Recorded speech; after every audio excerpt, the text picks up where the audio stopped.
Hello पंडित जी, शुरू करते हैं हम लोग। अच्छा,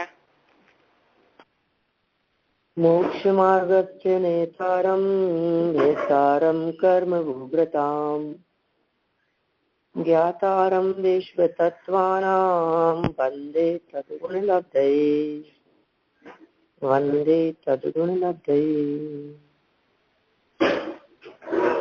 तत्वार्थ सूत्र महाशास्त्र की यह तत्वार्थ राजवार्तिक नामक टीका है। पहले भाग में चौथे अध्याय का समापन यहाँ किया। उससे बिल्कुल स्वतंत्र प्रकरण माने अंतिम जो सूत्र था लोकांतिका नामष्टो सागरोपमाणि सर्वेशम, इससे बिल्कुल अलग प्रकरण निष्कर्ष स्वरूप यहाँ अमृतचंद्र स्वामी ने प्रस्तुत किया है, जिसमें अनेकांत की बहुत विस्तृत व्याख्या की गई। विगत दिनों में हमने अनेकांत के संदर्भ में बहुत बातें यहाँ की है। अस्ति नास्ति, एक अनेक, भेद अभेद, इस तरह से परस्पर विरोधी प्रतीत होने वाले धर्म युगलों का ग्रहण जहाँ हो, जिसके माध्यम से हो, उसका नाम अनेकांत है। माने अनेकांत वस्तु का स्वरूप है और स्यादवाद उसे प्रतिपादन करने वाली शैली है। अनेकांत और स्यादवाद दोनों शब्दों का प्रयोग करते हैं साथ में, लेकिन अनेकांत का क्या अर्थ है और स्यादवाद का क्या अर्थ है, इन दोनों का मतलब अलग अलग है। अनेकांत वो वस्तु स्वरूप और स्यादवाद वो कथन करने वाली पद्धति, कथन करने वाली शैली, उसका प्रतिपादन करना। यानी वस्तु स्वरूप अनेकांतात्मक है और जब उसका प्रतिपादन किया जाता है तो उस शैली को स्यादवाद कहते हैं। स्यादवाद और अनेकांत ये दोनों एक दूसरे के पूरक हैं। माने स्यादवाद अनेकांत का प्रतिपादन करता है और अनेकांत स्वरूप वस्तु को स्यादवाद के माध्यम से ही कहा जा सकता है। वस्तु खुद नहीं बोलती है, उस वस्तु का कथन तो करेंगे हम। अब वस्तु में अनेक प्रकार के पहलू हैं, जैसे नित्यता और अनित्यता, है ना, अस्ति और नास्ति, ये दोनों तरह की बातें एक ही वस्तु में एट ए टाइम मौजूद है। जैसे ध्रुव भी है वस्तु और उत्पाद भी है। आत्मा के ऊपर यदि अपन घटित करके देखें तो आत्मा आत्मापने से तो कायम है और पर्याय अपेक्षा से उत्पाद स्वरूप है। तो परिवर्तनशीलता और नित्यता, इन दोनों का साथ में रहना ये वस्तु का स्वरूप है। नित्यता भी कायम है और उत्पाद भी कायम है। हमने पिछले सेशन में चर्चा की थी, यदि आप लोगों को ध्यान होगा, कि नित्यता के साथ में ये जो अनित्यता है, ये अनित्यता किस प्रकार से कायम है, माने अनित्यता के कायम पने का क्या अर्थ हो सकता है। ध्यान है आप लोगों को, किसी को हमने क्या चर्चा की है? हाँ जी, आपने बताया अनित्य भी अनित्य ही है, इस हिसाब से आपने बताया, राइट? हमने अनित्यता की जो चर्चा की थी, उस अनित्यता में भी अनेकांत घटित किया था। ध्यान है आपको? ये देखिए, यहाँ ऐसा वाक्य आया है पेज नंबर 420 पर, अनंत काल और एक काल में अनंत प्रकार के उत्पाद व्यय और द्रव्य से युक्त होने के कारण आत्मा अनेकांत रूप है। तो यहाँ जो अनेकांत घटित किया है वो क्या है? उत्पाद व्यय और ध्रुवता। इस अपेक्षा से थोड़ा सा विषय जटिल है, कठिन है थोड़ा सा विषय, लेकिन स्वरूप है इस तरह का विषय, यही चल रहा है, क्या कर सकते हैं। तो ध्रुवता के साथ में उत्पाद व्यय, ध्रुव माने परमानेंट, उत्पाद व्यय माने टेम्परेरी। तो परमानेंसी विद चेंज, ऐसा वस्तु का स्वरूप है। कायम रह करके, परमानेंट रह करके, बदलता रहे, बदल करके भी वो सदा कायम रहे। ये दोनों पहलू वस्तु में सदा मौजूद हैं। वस्तु माने कोई भी पदार्थ, जीव, पुद्गल, धर्म, आकाश, काल, सब द्रव्यों में ये बात लागू होगी। अपने आप की दृष्टि से यदि अपन बात करते हैं तो अपने में भी ये बात लागू हो जाएगी। मतलब यदि हम हमारी दृष्टि से यदि बात करें तो मैं भी परमानेंट हूँ एक परिवर्तन के साथ, बचपन से अभी तक देखते हैं तो कितना परिवर्तन हो गया है, बहुत बदलाव हो गया, बहुत बदल गए हम। लेकिन बदल करके भी मैं तो वही हूँ जो बचपन में था। तो बदल करके भी नहीं बदलने वाला तत्व भी साथ में मौजूद है। जो नहीं बदलने वाले पर दृष्टि है उसे कहेंगे ध्रुव, और बदलने वाले पर दृष्टि है उसे कहेंगे उत्पाद व्यय। अभी यहाँ एक और महत्वपूर्ण बात कही कि उत्पाद व्यय में भी अनेकांत, हाँ, अनित्यता का कायमीपना, बिल्कुल ऐसी चर्चा की है। आप थे शायद सेशन में पहले, हाँ। माने अनित्यता में भी कायमपना है, अनित्यता भी नित्य है। तो कैसे नित्य हो सकती है अनित्यता? अनित्य अनित्य अनित्य अनित्य अनित्य, अनित्यपने से उसकी नित्यता है। और इसका दूसरे प्रकार से और इसकी चर्चा की तो ये बतलाया गया कि जैसे समझिए आप एक पर्याय, एक पर्याय क्रम से हो रही है ज्ञान गुण की, तो क्रम देखेंगे अपन ज्ञान गुण की अपेक्षा से तो क्रम है, लेकिन एक ही समय में अनंत पर्याय भी मौजूद है अनंत गुणों की अपेक्षा। तो अनंत गुणों की अपेक्षा से देखते हैं तो अक्रम है, अनंत पर्याय अक्रम से और अनंत पर्याय क्रम से भी। ये क्रम और अक्रम ये दोनों ही स्वरूप पर्याय में भी घटित हो गया। पर्यायों को कहते हैं क्रम रूप, द्रव्य होता है अक्रम रूप, द्रव्य में कोई क्रम नहीं है, क्रम पर्यायों में पड़ता है। और हमने कहा पर्याय में ही क्रम और अक्रम दोनों घटित करो, तो पर्याय एक के बाद में एक होती है, ये हो गया क्रम। और सभी पर्याय साथ में हो रही हैं, अनंत गुणों की अनंत पर्याय, ये हो गया अक्रम। ये अनेकांत है ऐसा। इस अनेकांत पद्धति को स्याद्वाद के माध्यम से समझाया जाता है और उसी के लिए सप्तभंग की चर्चा भी की गई है। हाँ बोलिए। बीच में प्रश्न है यहाँ कि अनंत गुणों की पर्याय कैसे होती है। देखिए वस्तु में एक गुण में एक समय में एक ही पर्याय होगी, एक गुण की एक पर्याय होगी। जैसे ज्ञान गुण अपना अलग काम कर रहा है, श्रद्धा गुण अपना अलग काम कर रहा है, चारित्र गुण अपना अलग काम कर रहा है। यदि ये गुण नहीं समझ में आते हो तो बॉडी पार्ट्स की अपेक्षा से देखें, आंखें अपना अलग काम कर रही है, कान अलग काम कर रहे हैं, नाक अलग काम कर रही है, और भोजन कर रहे हैं तो रसना इंद्रिय अलग काम कर रही है। ठंड लग रही है, हवा का वेदन कर रहे हैं, स्पर्शन इंद्रिय अपना काम कर रही है। सब अपना अपना काम कर रहे हैं और एट ए टाइम कर रहे हैं, सब बराबर काम कर रहे हैं ना, सबके अपने अपने फंक्शन है। इसी तरह से जिस तरह से इंद्रियों से मिलकर के शरीर संरचना हुई है, उसी प्रकार अनंत गुणों का समुदाय एक आत्म तत्व अंदर में मौजूद है। वो आत्मा है, वो मैं हूं, वो मेरा स्वरूप है। माने मैं कौन हूं? अनंत गुणों का अभेद अखंड पिंड हूं। ज्ञान दर्शन चारित्र आदि अनेक गुण, अनंत गुण मुझ में मौजूद है। अब उसमें भी ज्ञान अपना काम कर रहा है, श्रद्धा अपना काम कर रही है, चारित्र अपना काम कर रहा है, सुख गुण अपना कार्य कर रहा है, वीर्य गुण अपना कार्य कर रहा है, अस्तित्व गुण से अपना काम हो रहा है। तो प्रकाश जी ने कितना यहाँ भी चलाया अस्तित्ववादी गुणों के बारे में। माने 6 सामान्य गुण हैं, वे सब अपना अपना काम कर रहे हैं, विशेष गुण सब अपना अपना काम कर रहे हैं। मैंने अस्तित्व गुण है इसलिए टिका हुआ हूं, वस्तुत्व गुण है इसलिए प्रयोजनभूत कार्य कर रहा है, द्रव्यत्व गुण न हो तो परिणामन रुक जाएगा, प्रमेयत्व गुण न हो तो ज्ञान का विषय नहीं बन पाएगा, अगुरु लघुत्व नहीं होगा तो सब बिखर करके अलग अलग हो जाएंगे। प्रदेशत्व गुण है वो जगह को बतलाता है, क्षेत्र को बतलाता है, आकार को बतलाता है। तो ये सब गुण अपना अपना काम कर रहे हैं, सबका काम एट ए टाइम हो रहा है, ये है अक्रम। ये सब गुणों का परिणाम। ज्ञान का परिवर्तन प्रति समय हो रहा है, हर समय ज्ञान एक जैसा थोड़ी नहीं जान रहा है। ज्ञान का काम जानने का है, अब वो जानने का काम तो हर समय अलग अलग हो रहा है। 2 मिनट पहले जो वाक्य बोल रहा था, ज्ञान उन वाक्यों को जान रहे थे, अभी दूसरे वाक्य को जानने का काम कर रहे हैं, फिर और नई नई बातें जानने में आ रही है। और इतना ही नहीं, सुनते सुनते ही हमारा ज्ञान कहाँ कहाँ जाकर के आ जाता है।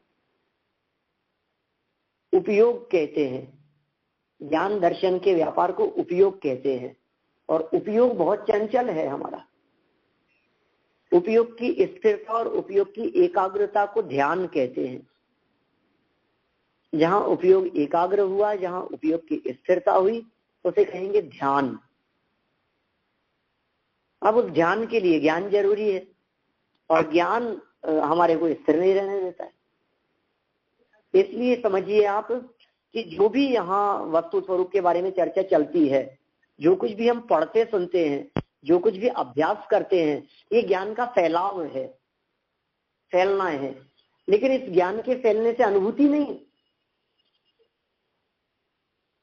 आत्मानुभूति की यदि हम बात करेंगे तो वो आत्मानुभूति ज्ञान के विकास का नाम नहीं है, ज्ञान के सिमटने का नाम अनुभूति है।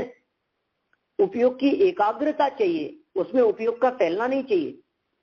जैसे देखिए आप, सूर्य की किरणें यदि फैली हुई होती है तो किसी को जलाने में समर्थ नहीं होती, लेकिन यदि उन्हीं को किसी लेंस के माध्यम से केंद्रित कर दिया जाए तो तुरंत आग लग जाती है, वो जलाने में कार्यकारी हो जाती है, समर्थ हो जाती है।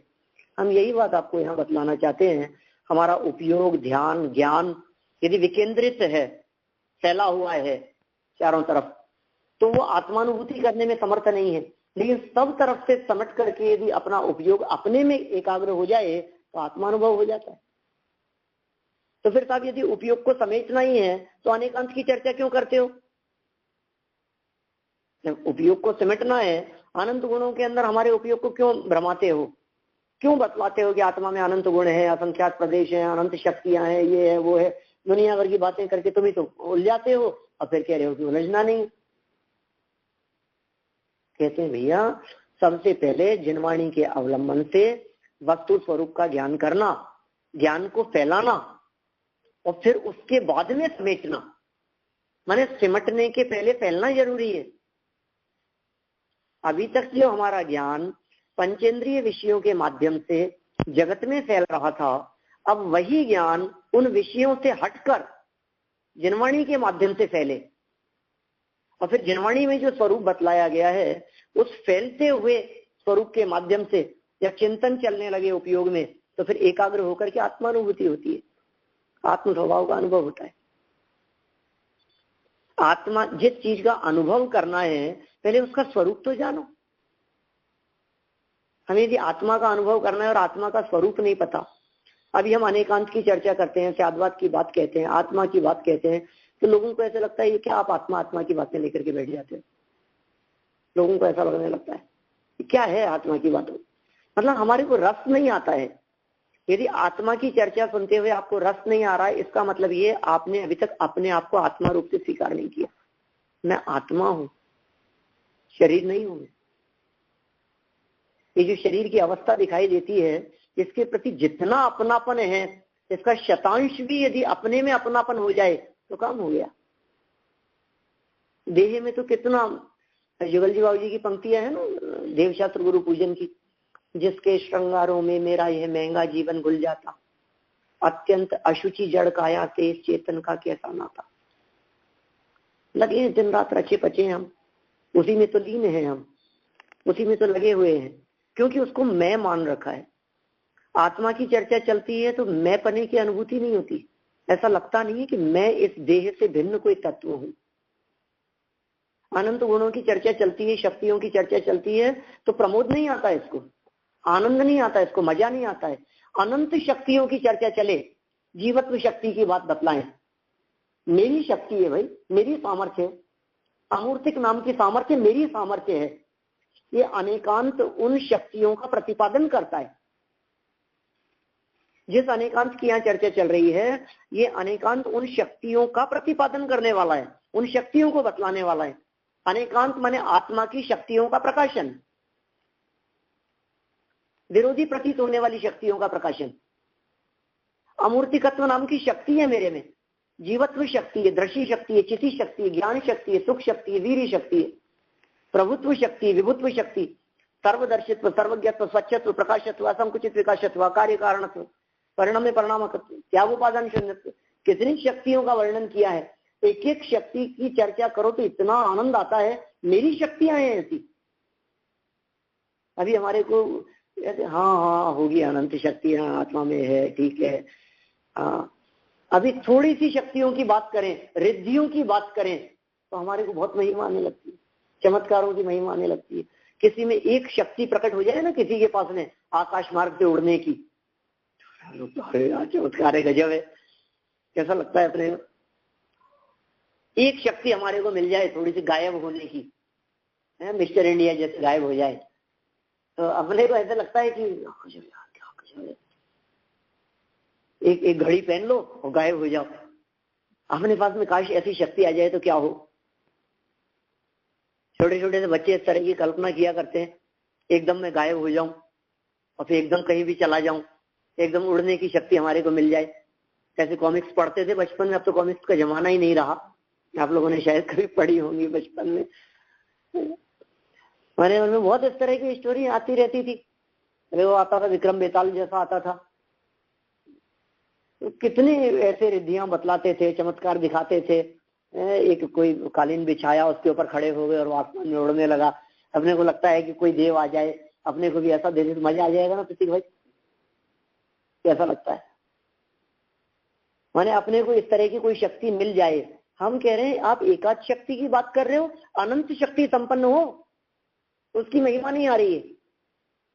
मैं अमूर्तिक हूं, कोई मुझे मार नहीं सकता है। आज यदि कोई डॉक्टर या कोई मेरे को ऐसी दवाई देता है कि इसको खाने के बाद में कोई गोली मारेगा तो तेरे को असर नहीं होगा, कोई जहर देगा तो तुझे असर नहीं होगा, कैसी चमत्कारी चीज है ना। मेरे को तो कैसा ऑल प्रूफ कर दिया, मेरे को अकेले वाटर प्रूफ की बात नहीं है, फायर प्रूफ कर दिया। किसी तरह से मेरे को कोई प्रॉब्लम नहीं है इस अमृत को पी लेने के बाद में। हम कह रहे हैं अमृत ही तो है, कभी मरता नहीं है, जन्म नहीं होता, मरण नहीं होता, बुढ़ापा नहीं आता, बीमारी नहीं आती, रोग नहीं आते। ऐसा एक तत्व है जो इस देह रूपी देवालय में विराजमान है। अभी हमारे को विकल्प में भी ये बात नहीं आती है कि हम आत्मा के स्वरूप को समझें, गहराई से जाने। विकल्प भी नहीं आता हमारे को, अपने आप के बारे में जानने का विकल्प नहीं आता। कैसा आश्चर्य लगता है। कभी कोई हमारे बचपन की बातें करता है तो हमारे कान खड़े हो जाते हैं, लगता अच्छा। कोई हमारे बुजुर्ग हो घर के और वो अपने को अपने बचपन की बातें बतला रहे हो तो अपन कहते हैं और क्या करता था, कैसे, तो हम सुनने लगते हैं ना, अपन मन लगता है हमारा उसमें। आत्मा की चर्चा करने में मन क्यों नहीं लगता है? एक ही कारण है, इसके प्रति अपनापना नहीं है, मैंपना नहीं है। हमने आत्मा को अपना नहीं माना, हमने आत्मा को ऐसा समझ लिया ये तो मुमुक्षु मंडल का है, ये तो मंदिर वालों का है। आत्मा की बात है मतलब ये तो उन लोगों की बात है, ये तो मुमुक्षुओं की बात है। अरे भाई मैं आत्मा हूँ। ये अनेकांत की पूरी चर्चा इसी तरह से है। इसमें जितने बोल यहाँ कहे हैं अस्ति नास्ति स्वरूप, इन सभी बोलों के माध्यम से जो सप्त भंगों की जो चर्चा की है, इन सब भंगों के माध्यम से सिर्फ आत्मा पर ही घटित करके लगा देखना चाहिए अपने को। सप्त भंग की चर्चा को यहाँ प्रारंभ किया है। 7 भंग के नाम आप सभी ने सुने होंगे, मैं वैसे ही बतलाता हूँ बिना पढ़े उस चर्चा को। अस्ति नास्ति, अस्ति नास्ति, अवक्तव्य, अस्ति अवक्तव्य, नास्ति अवक्तव्य और अस्ति नास्ति अवक्तव्य। सुने कभी नाम? 7 शब्द हैं। इन 7 के लिए 3 मूल याद करने पड़ेंगे, अस्ति नास्ति। 2 तो याद हो गए, अस्ति और नास्ति। अब इन दोनों को मिलकर के तीसरा हो गया अस्ति नास्ति। ठीक है, 3 हो गए। पहला अस्ति, दूसरा नास्ति, फिर तीसरा अस्ति नास्ति। चौथा एक और याद करना है आपको, वो है अवक्तव्य। वक्तव्य बोलते हैं ना कई बार अपन, ये किसका वक्तव्य हो? वक्तव्य माने बोलना। अवक्तव्य की बात कर रहे हैं, नहीं बोल पाना, नहीं कह पाना, बोल नहीं सकते, वो है अवक्तव्य। 4 हो गए अब, अस्ति नास्ति, अस्ति नास्ति और अवक्तव्य। अभी ये 3 कहे थे ना, इन तीनों को अवक्तव्य के साथ में लगा दो। अस्ति अवक्तव्य, नास्ति अवक्तव्य, अस्ति नास्ति अवक्तव्य, तो 7 हो जाएंगे कुल। वापस बोलूंगा एक बार, अस्ति नास्ति, अस्ति नास्ति, अवक्तव्य, अस्ति अवक्तव्य, नास्ति अवक्तव्य और अस्ति नास्ति अवक्तव्य। ये 7 बातें हैं। कोई भी चर्चा उठाएं हम, उस चर्चा में ये 7 बातें अपने आप लागू हो जाती है। ये स्वरूप है वस्तु का। जैसे हमने कहा वस्तु नित्य भी है और अनित्य भी है। अब 7 हो जाएंगी, इससे 7 भंग बन जाएंगी। एक नित्य हो गया, दूसरा अनित्य हो गया, तीसरा नित्य अनित्य, चौथा अवक्तव्य, पांचवा नित्य अवक्तव्य, फिर अनित्य अवक्तव्य और नित्य अनित्य अवक्तव्य। 7 हो गए इस तरह से। किसी भी चीज में हम घटित करके देखें, क्योंकि अनेकांत 2 पहलुओं को युक्त बतलाने वाला है। अनेकांत इस बात को बतलाता है कि आत्मा को देखने के 2 परस्पर विरोधी पहलू हैं जो एक साथ मौजूद हैं। आत्मा करता है या अकर्ता है, करता भी है और अकर्ता भी है, सर्वथा अकर्ता नहीं और सर्वथा करता भी नहीं। आत्मा मूर्तिक है या अमूर्तिक है? अमूर्तिक। मूर्तिक भी है और अमूर्तिक भी है। दोनों बातें लागू करनी पड़ेगी आपको। द्रव्य संग्रह के अंदर मूल गाथा में आचार्य नेमिचंद्र स्वामी ने इस जीव के लिए मूर्तिक शब्द का प्रयोग किया। मूर्तिक है संसार दशा में, व्यवहार ने से, देह की अपेक्षा से, कर्मों की अपेक्षा से मूर्तिक है। और यदि इससे भिन्न निश्चय नहीं की अपेक्षा से देखें तो अमूर्तिक है। तो मूर्तिकपना भी है, अमूर्तिकपना भी है। एक ही व्यक्ति को देखने के कई पहलू हो सकते हैं ना, लेकिन परस्पर विरोधी पहलू भी हो सकते हैं। मैं छोटा हूं कि बड़ा हूं? छोटे भी हैं और बड़े भी, दोनों प्रकार की बातें हो सकती है।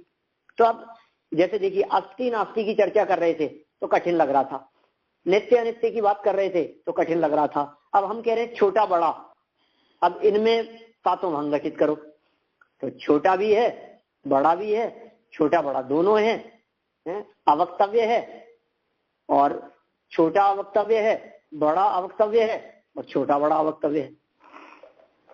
कैसे लागू होगी ये बातें? बिल्कुल घटित हो सकती है। जैसे मान लीजिए अस्थि की बात कही हमने, तो अस्थि का मतलब पॉजिटिव, पॉजिटिव कथन करना किसी के भी बारे में, ये हो गया अस्थि। नास्ति की हम बात कर रहे हैं तो नेगेटिव बात करना, वो नास्ति। नकारात्मक बात करना, नहीं में जवाब देना, वो नास्ति है। हाँ में जवाब देना, वो अस्थि है। अस्थि माने मौजूदगी, अस्थि माने सत्ता, अस्तित्व। नास्ति माने नहीं है। अब अस्थि नास्ति माने है भी और नहीं भी है। अभी दिन है या रात है? दिन है कि रात है? अभी इंडिया में रात है। इंडिया में रात है, आप अभी दिन में बैठे हैं वहां पर, है ना? अभी आप लोग सब दिन है वहां पर, यहाँ रात है। अब दिन कहें कि रात कहें, आप अपेक्षा लगा देंगे तो कहेंगे यहाँ पर इंडिया में रात ही है। अपेक्षा यदि लगा दी गई तो आप ही शब्द का प्रयोग करेंगे, और अपेक्षा यदि नहीं लगाई गई है तो आप कहाँ के बारे में बात कर रहे हैं, हमें नहीं मालूम। तो आप कह सकते हैं हाँ रात भी है। इसका मतलब दिन भी है कि हाँ किसी क्षेत्र में दिन भी है। मैंने क्षेत्र की अपेक्षा से बात अलग अलग हो जाएगी। तो एट ए टाइम दिन भी है और रात भी है, ये दोनों प्रकार की बातें हो सकती है।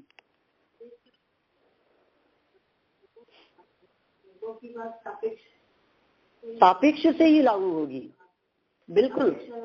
अस्थि और नास्ति दोनों चीजें चलेगी। हम आपसे पूछते हैं कौवा कौन से कलर का होता है? काला भी होता है, मतलब और कौन से कलर का देखा आपने? काला ही होता है? नहीं है, ऐसा नहीं है।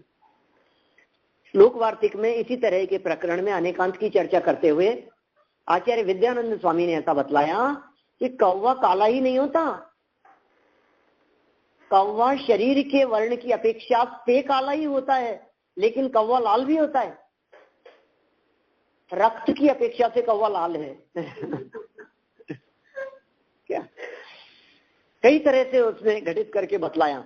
वात पित्त की अपेक्षा से, कफ की अपेक्षा से, अलग अलग अपेक्षाओं से सफेद है, नसों की अपेक्षा से ऐसा है। माने आप अपेक्षा बतलाइए किस अपेक्षा से। हाँ, ये बात सत्य है कि कौवे काले ही होते हैं, ये बहुत प्रसिद्ध कथन है, लेकिन फिर भी अपेक्षा समझनी पड़ेगी। आचार्य समंतभद्र स्वामी कहते हैं सर्वथा नियम त्यागी यथा दृष्टिम अपेक्षित है। हमारे यहाँ सर्वथा के नियम का त्याग है। हम किसी भी चीज का हटाग्रह नहीं रखते। हम ये नहीं कहते कि आत्मा अकर्ता ही है, वो करता भी है। ऐसा नहीं है कि आत्मा अकर्ता ही है, वो करता है, बिल्कुल करता है। गुरुदेव ने इस तरह का, गुरुदेव से प्रश्न किया किसी ने, साहब आप आत्मा को अकर्ता कहते हो, आत्मा तो सर्वथा अकर्ता ही है ना, पर का करता नहीं है, पर्यायों का करता नहीं है, किसी का भी करता नहीं है, अकर्ता ही है ना आत्मा। तो गुरुदेव ने जवाब दिया नहीं, ऐसा नहीं है। आत्मा सर्वथा अकर्ता नहीं है, वो करता भी है, पर का करता नहीं है, शरीर का करता नहीं है, मन वचन काय का करता नहीं है, पर्यायों में फेर फार का करता नहीं है, लेकिन अपनी प्रति समय परिणमित होती हुई पर्याय का कर्ता आत्मा ही है। यह परिणमती से करता, जो द्रव्य उस रूप से परिणमन कर रहा है वही उसका करता है। आत्मा जिस रूप परिणमन कर रहा है उसका कर्ता आत्मा ही है। यदि सर्वथा अकर्ता कहूंगे तो मिथ्यात्व का कर्ता कौन है? अकर्ता हो। अब तो राग का कर्ता कौन है? मुझे गुस्सा आ रहा है और मैं ये कहकर के फ्री हो जाऊं कि नहीं नहीं मैं तो अकर्ता हूं, मैं तो क्रोध का कर्ता नहीं। आप ही करता है, आप क्रोध के कर्ता हैं, इसीलिए आप क्रोध के अभाव के कर्ता भी हो सकते हैं। जिस अपेक्षा से आप अकर्ता देखेंगे उस अपेक्षा से तो सभी चीजों के अकर्ता हैं, उस अपेक्षा से तो ज्ञान के भी अकर्ता हैं, उस अपेक्षा से तो सुख के भी अभोक्ता हैं, उस अपेक्षा से तो आप अतिथि आनंद को भी नहीं भोगेंगे। कैसी स्थिति बन जाएगी? फिर तो कुटस्थ द्रव्य दिखाई देगा आपको। अभी हम कह रहे हैं जो पर्याय उत्पन्न हुई उस पर्याय का वर्तमान में कर्ता, जो पर्याय अगले समय उत्पन्न होगी उस समय उस पर्याय का कर्ता, उसके पश्चात जो पर्याय उत्पन्न होगी उस समय उस पर्याय का कर्ता। माने द्रव्य में उत्पन्न होने वाली प्रत्येक पर्याय का कर्ता द्रव्य ही है, किंतु उन पर्यायों का फेर फार करता नहीं है, परिवर्तन करता नहीं है। परिवर्तन करता नहीं है, इसी को अकर्ता कह देते। और उस रूपी परिणमन कर रहा है, इस अपेक्षा से कर्ता कह देते। कितनी अपेक्षाओं से बातें हो सकती है, आत्मा के संदर्भ में कितने प्रकार से बातें हो सकती है। मैं कौन हूं, मेरा क्या स्वरूप है, यह अनेकांत से जानना है हमारे को। तो मैं हूं अपने से अस्थि और पर नहीं हूं पर अपेक्षा से नास्ति। अब ये जितनी बातें यहाँ समझाई जा रही है, ये बातें समझ में आती है कि नहीं? कुछ समझ में आ रही है? आ रही है। अस्थि है ना, आ रही है, ऐसे कहेंगे अस्थि। और यदि आपका जवाब ये हो कि नहीं आ रही समझ में, कह देंगे नास्ति। लेकिन एक तीसरा जवाब और हो सकता है ना, थोड़ी बहुत आ रही है, थोड़ी बहुत नहीं आ रही है। ये कौन सा पहलू हुआ? ये तीसरे नंबर वाला। नहीं, अस्थि नास्ति, कुछ आ रही है समझ में, कुछ नहीं आ रही। तो हमने कहा चलो आप बताओ। नहीं मैं कुछ नहीं बोल सकता, अवक्तव्य। माने आपको समझ में आ रही है, हाँ अस्थि, समझ में नहीं आ रही है नास्ति। कुछ आ भी रही है समझ में, बहुत सारे लोग तो यही कहते हैं। माने यदि नहीं आ रही होती है ना समझ में, तो भी ये कहते हैं हाँ थोड़ा थोड़ा समझ में आ रहा है। माने बिल्कुल हम ये स्वीकार नहीं कर सकते कि हमारे को, हम कोई बेवकूफ थोड़ी ना है। माने दोनों चीजें हैं एक साथ, तो अस्थि नास्ति। जब हम पूछते हैं तो आप कहते हो कह नहीं सकते। एक व्यक्ति ने जवाब दिया, समझ में आ गई। हमने उनसे पूछा कि क्या समझ में आया बताओ, कि नहीं समझ में तो आ गया लेकिन बोल नहीं सकते। अस्थि अवक्तव्य। समझ में आ रही है बात? कौन से नंबर वाला हुआ? 5 नंबर वाला। समझ में आ रही है लेकिन हम समझा नहीं सकते, हम बोल नहीं सकते। चलो कोई बात नहीं, समझ में तो आ गई। हाँ। दूसरे व्यक्ति ने जवाब दिया कि नहीं नहीं हमारे तो समझ में ही नहीं आ रही। क्या नहीं समझ में आ रही? इसमें इतना सरल तो है, बताओ क्या नहीं समझ में आया बताओ। कि नहीं मैं बता नहीं सकता क्या नहीं समझ में आ रहा। तो वो नास्ति अवक्तव्य हो गया। माने यदि आपसे ये पूछा गया कि क्या नहीं समझ में आ रहा, तो वो बोलिए आप। तो जो नहीं समझ में आ रहा वो कहा नहीं जा सकता। ये नास्ति अवक्तव्य है। और जो आपने जो तीसरे नंबर वाला पॉइंट कहा था, कुछ समझ में आ रहा है और कुछ नहीं समझ में आ रहा है, हमने पूछा बताओ क्या समझ में आ गया और क्या नहीं समझ में आया। क्या समझ में आया क्या नहीं आया हम कुछ नहीं कह सकते, ये अस्ति नास्ति अवक्तव्य। लास्ट वाला 7 नंबर वाला, सब में ये 7 बातें लागू होगी, बिल्कुल प्रैक्टिकल है। हम किसी भी चीज के बारे में चर्चा करें तो यही जवाब आएंगे, 7 के अलावा 8 नंबर का कोई जवाब हो ही नहीं सकता है। एक अवक्तव्य तो सब में लागू होगी बात, और वस्तु अनेकांतात्मक होने से 2 पहलुओं वाली है, तो 2 पहलू और एक अवक्तव्य। नित्य अनित्य एक अवक्तव्य साथ में, एक अनेक अवक्तव्य साथ में, ठीक है। तो 2 के साथ में अवक्तव्य जोड़ ले में, अब ये 3 चीजें हो गई। जब भी 3 चीजों को मिलाया जाता है तो 7 ही भंग बनेंगे, इसलिए ये सप्तभंगी कहलाती है। कोई भी मसाले हो, जैसे मान लीजिए 3 चीजें आपको दी और कहा इन तीनों को मिला करके बनाओ आप, तो कितनी चीजें बनेगी? 3 को मिला करके 7 बनेगी, 7 ही बन सकती है। वो 6 से 9 बनाए थे सुबह हमने, सुबह सूत्र की चर्चा चल रही थी, सचित शीत समृद्धता सेतरा विश्वास तद्यो में है। तो 6 थे, 3 फिर 3 के अपोजिट लिए 6 हो गए, फिर 6 को मिला करके फिर 9 हो गए। अभी सिर्फ 3 लोग, कोई भी 3 चीज ले लीजिए आप, किसी भी 3 चीज के नाम लीजिए आप, उन तीनों को मिलाइए आप, या उन तीनों से यदि आपको दवाई की पुड़िया बनाने के लिए कहें तो 7 प्रकार की बन सकती है। एक 3 तो हो जाएंगे, सब अलग अलग ही है ना। 1 नंबर 2 नंबर 3 नंबर, अपन इन तीनों को मिलाएं जैसे मान लीजिए, तो एक तो हो गई अलग, दूसरी अलग हो गई और तीसरी अलग हो गई। फिर एक हो सकती है फर्स्ट और सेकंड मिल करके, दूसरी हो सकती है सेकंड और थर्ड मिल करके, और तीसरी हो सकती है फर्स्ट और थर्ड मिल करके। तीनों अलग अलग और 3 मिलकर के हो गई, तो 6 हो गई। अब 6 ही तो हुए, एक तीनों मिलकर के भी हो सकता है। 7 प्रकार हो सकते हैं, 7 के अलावा 8वां प्रकार नहीं हो सकता, 6 नहीं हो सकते। इसलिए वस्तु स्वरूप के प्रतिपादन करते समय इन सप्तभंगी की चर्चा आचार्यों ने शास्त्रों में की है। ये सप्तभंगी को न्याय कह करके पुकारा है, ये न्याय के विषय हैं। विषय बहुत जटिल है, माने ये आसान नहीं है जिसकी अपन यहाँ चर्चा कर रहे हैं। माने ये चर्चा मुझे पता है, ये पूरा राजवार्तिक जो प्रारंभ से अभी तक चलाया है, ये संख्या घट करके जो कमी होती रहती है, कभी सुनते हैं, जो सुनते हैं उनको लगता है ये क्या कर चला रहे हैं, क्या चल रहा है, अवक्तव्य हो जाता है। मुझे ध्यान है जब मैंने विषय ये प्रारंभ किया था, करीब लगभग 1.5 साल करीब हो गया होगा, 6 अगस्त को हमने शुरू किया था 2012 में 6 अगस्त 2012 को ये शुरू किया था, तत्वार्थ राजवार्तिक का पहला भाग। तो दादा से चर्चा चलती थी यहाँ डॉक्टर वारिन साहब से, तो वो बोले अरे राजवार्तिक चला रहे हो, ऐसे कौन है वहां सुनने वाले, इस चर्चा को कौन सुनेगा, इतना जटिल है। अभी विद्यार्थियों को, विद्वानों को पढ़ाते हैं तो उनको कठिन लगता है। मैंने कहा नहीं, तत्वार्थ सूत्र की चर्चा है और सूत्र तो सभी के लिए उपयोगी है, माने सूत्र का तो पाठ भी करना चाहिए। हमारे यहाँ तो इस तरह की परंपरा है, भक्तामर तत्वार्थ सूत्र, माने इनका पाठ करते हैं लोग। 1.25 घंटे का समय लगता है पूरे तत्वार्थ सूत्र का पाठ करने में, लगभग इतना ही टाइम लगता है, 20-25 मिनट का टाइम लगता है भक्तामर सूत्र पूरा बोलने में। तो बहुत लोग इसका पाठ करते हैं। अष्टमी चतुर्दशी को नियम है बहुत सारे लोगों के।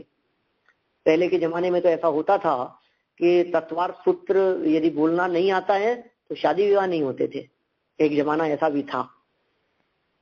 अपने समय की बात नहीं है लेकिन सुना है ऐसा बुजुर्गों से, हमारे दादी जी कहा करते थे। तो सब लोग, दादा और सब जानते हैं, पुराने लोगों से भी आप सुनेंगे, आज के 30-40 साल पहले, 50 साल पहले यदि आप बात सुनेंगे तो भक्तामर तत्वार्थ सूत्र बोलना नहीं आता था तो रिजेक्ट कर देते थे कि नहीं, हमारे को ऐसी बहू चाहिए जिसको सूत्र जी आते हैं। तत्वार्थ सूत्र के लिए सूत्र जी शब्द का प्रयोग करते थे, जिससे हम नहीं पढ़ सके वो कम से कम बहू हमारे को सुना सके, तत्वार्थ सूत्र पढ़ करके सुना सके। इस तत्वार्थ सूत्र की महिमा के संदर्भ में ऐसा लिखा है कई स्थानों पर कि एक बार तत्वार सूत्र का पाठ करने पर एक उपवास का फल लगता है। एक बार यदि आपने पूरे तत्वार सूत्र का पाठ किया तो एक उपवास का फल मिलता है। इतना बड़ा है, इतनी महिमा है इसकी। समस्त जनागम के जितने विषय हैं वे सारे के सारे विषय इसमें गर्भित हो गए हैं। कम से कम अक्षर के अंदर अधिकतम बात कह दी गई है, सब कुछ आ गया है। जिस व्यक्ति ने एक बार तत्वार सूत्र पढ़ लिया इसका मतलब उसने जैन शासन का सब कुछ पढ़ लिया, कुछ नहीं बचा। गुणस्थानों की चर्चा आ जाएगी, जीव की चर्चा आ जाएगी, तत्व की चर्चा आ जाएगी, तत्व के भेद प्रभेद की चर्चा आ जाएगी, 5 शरीरों की चर्चा, पर्याप्तियों की चर्चा, न मालूम क्या क्या, ध्यान के प्रकरण, कर्मों के प्रकरण, कर्मों के बंधन आदि के, उनके भेद प्रभेद, प्रकृतियां, सब कुछ आप नाम लीजिए, वो सारे प्रकरण इसके अंदर मिलेंगे। ये 4 अध्यायों की चर्चा अभी तक अपन ने इसमें की है, जिनमें थोड़ी सी जटिलता भी दिखाई दी। 5वें अध्याय के अंदर भी हो सकता है थोड़ी बहुत कुछ और जटिलता दिखे, लेकिन 6वां, 7वां, 8वां, 9वां अध्याय जब चलेगा तो आपको इतना आनंद आएगा जिसकी आप कल्पना नहीं कर सकते दूसरे भाग में, क्योंकि उसमें न्याय के विषय ज्यादा नहीं है। 5वें अध्याय के अंदर भी थोड़े बहुत बीच बीच में न्याय के विषय, लेकिन समझने योग्य हैं।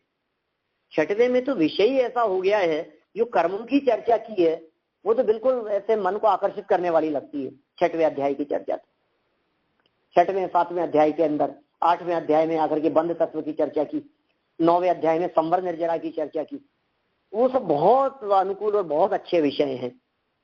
तो अभी कोई बात नहीं, जैसा भी लगता है। हम तो किसी विषय को छूते हैं ना, तो हमारे को कई बार ऐसा लगता है कि अब जैसे भी हो, जैसी भी परिस्थिति हो, हम इसको पूरा करके दम लेंगे। नहीं समझ में आएगा तो कोई बात नहीं, एक बार पढ़े तो सही इस विषय को भी।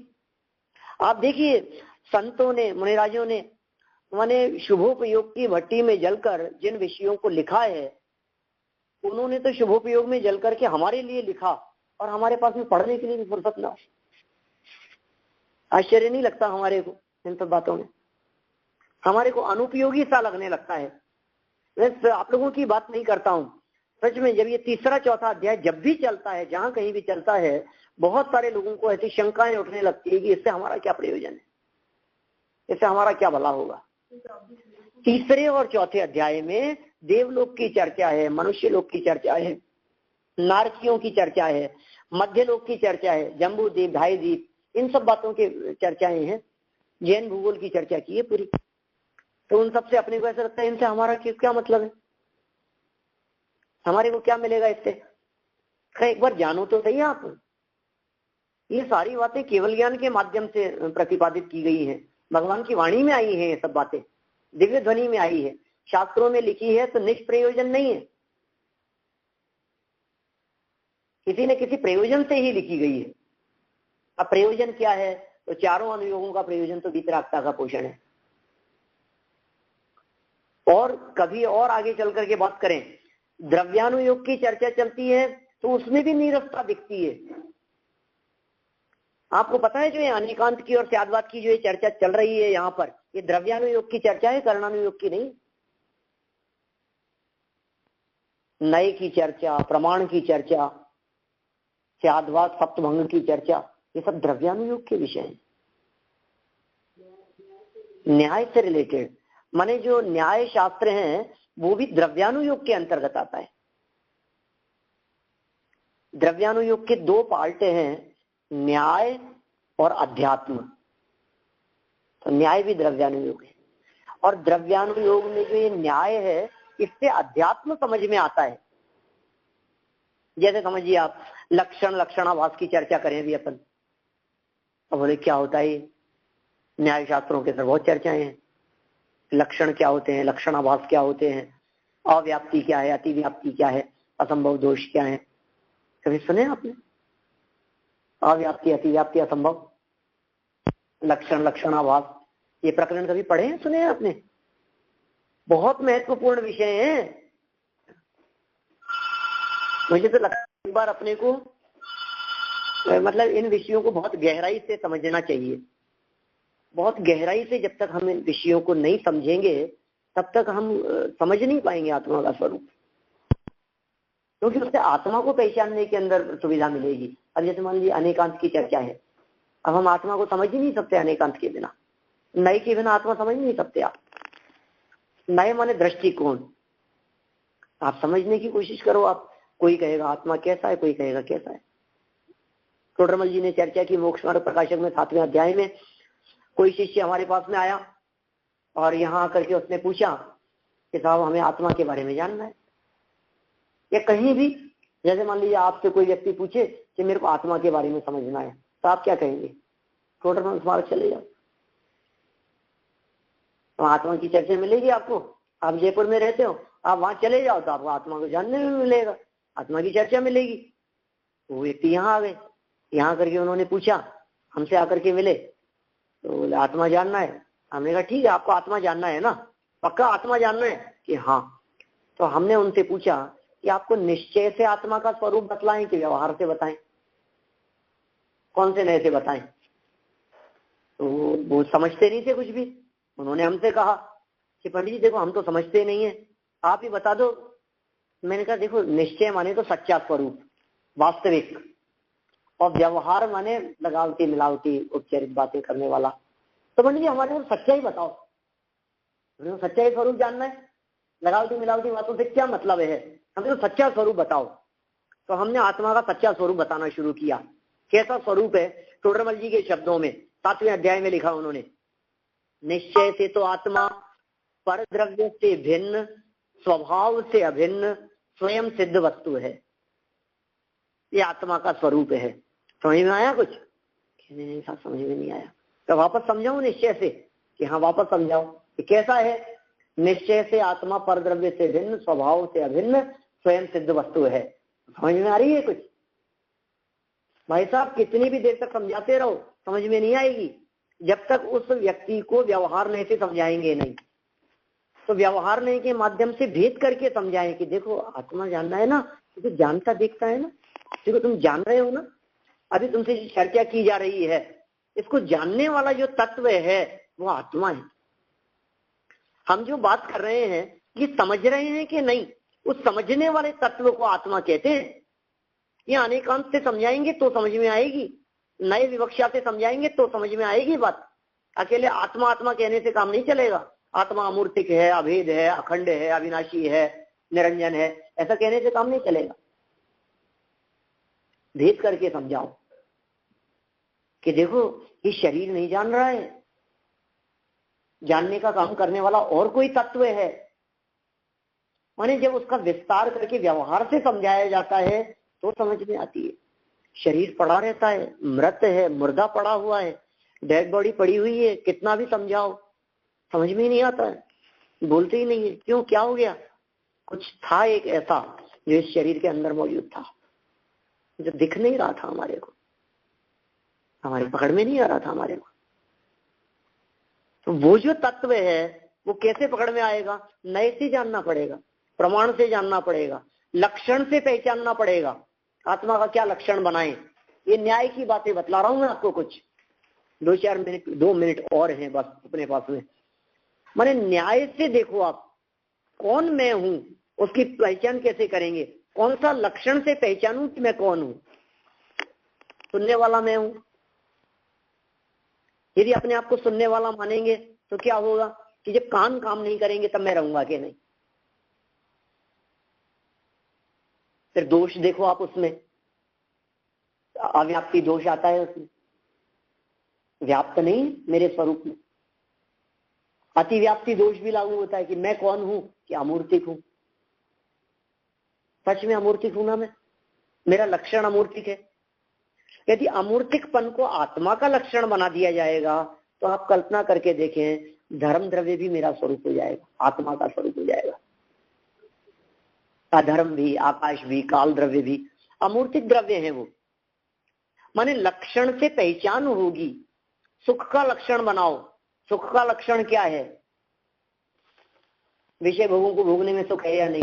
तो लक्षण लक्षणाभास से उससे वस्तु का निर्णय होता है, वस्तु तक पहुंच पाते हैं हम। ये सारे विषय, न्याय के विषय वस्तु तक पहुंचने के लिए हैं। न्याय जो है वो नए प्रमाणात्मक होता है, अनेकांत प्रमाण स्वरूप व्यवस्था है, नए एकांत स्वरूप व्यवस्था है। एकांत और अनेकांत दोनों की स्वीकृति जैन दर्शन में है। हमारे यहाँ दोनों बातों को स्वीकार किया गया है। हमारे यहाँ अनेकांत में भी अनेकांत बतलाया गया है। समंत भद्र स्वामी ने कहा है अनेकांतोप्य अनेकांत है, प्रमाण नए साधन है। अनेकांत है प्रमाणात्ते तद एकांत और पितान्नयात। अनेकांत में भी अनेकांत, कैसा स्वरूप होगा, कैसा दर्शन है ये? कोई बात है ही नहीं एक अपेक्षा से। एक व्यक्ति की चर्चा करते तो 10 प्रकार से बात सामने आती है। हम एक ही पहलू से बात कहेंगे तो क्या होगा? हम तो एक पहलू की क्या बात करें, एक घटना के आधार पर उस व्यक्ति का निर्णय कर लेते हैं कि ये व्यक्ति कौन और कैसा होगा। और तो क्या बात करें, हम तो विद्वान की विद्वता को एक प्रवचन में नापना चाहते हैं कि नहीं अरे साहब तो कोई दम नहीं है, ऐसा कुछ होता नहीं है। अरे भाई साहब आप पकड़ नहीं सकते। आप क्या जाने एक मुलाकात के अंदर क्या पहचान कर सकते हैं आप किसी व्यक्ति की? 10 मिनट की मुलाकात हुई और आपको निर्णय करना है कि इनके साथ में शादी करनी है या नहीं। अब वो 10 मिनट की मुलाकात जीवन भर के लिए भारी पड़ सकती है। आप क्या क्या करेंगे निर्णय, मतलब क्या निर्णय हो सकता है? इंटरव्यू लेते हैं और 5-10 मिनट का इंटरव्यू लिया और सेलेक्ट कर लिया हमने, व्यक्ति को बाहर कर दिया। अब जिसको सेलेक्ट किया है कैसा होगा, हम कैसे निर्णय कर सकते हैं 10 मिनट में? हम कैसे निर्णय कर सकते हैं एक प्रवचन में? हम कैसे निर्णय कर सकते हैं किसी एक पहलू से देख करके? जब हमारे को वस्तु का निर्णय करना है तो अनेक पहलुओं से देखना पड़ेगा, अनेक अपेक्षाओं से देखना पड़ेगा। जब अनेक अपेक्षाओं से देखेंगे तो वस्तु का निर्णय होगा और उस निर्णित वस्तु में जब अपनापन होगा तो आत्मा की अनुभूति होगी। ऐसा स्वरूप है आत्मा का। फिर अपने थोड़ी बहुत चर्चा यहाँ न्याय के आधार पर की है, शेष चर्चा को फिर आगे बढ़ाएंगे। अभी की बात को यही विराम। जनवाणी स्तुति बोल लेते हैं हम लोग। जावाणी के ज्ञान ते सूझे लोकालोक, सो वाणी मस्तक नमो सदा देत हूँ रोक, सदा देत हूँ रोक। 9 बार।